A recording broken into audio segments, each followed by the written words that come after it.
ఇలాంటి ఒక సబ్జెక్ట్ ఎంచుకొని చట్టం అనేది అందరికీ సమానమేనా అని ప్రశ్నించడం అన్నప్పుడు నాకు కాస్త ఎక్కువ సర్ప్రైజ్ అవ్వలేదు, కానీ చాలా చాలా గర్వంగా ఫీల్ అయ్యాను.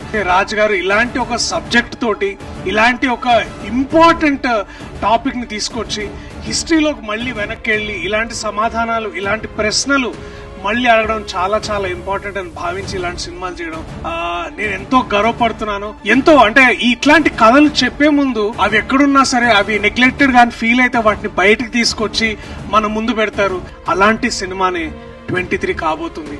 సో దయచేసి మీరందరూ మే 16 చూడండి. Thank you. Please watch it only in theatres. మడ్రలతో చేరడానికి సిగ్గులేదురా? వాళ్ళ తప్పులు ఇప్పుడు నాదే తప్పుడు పట్టుకనే దాకా వచ్చినాయి.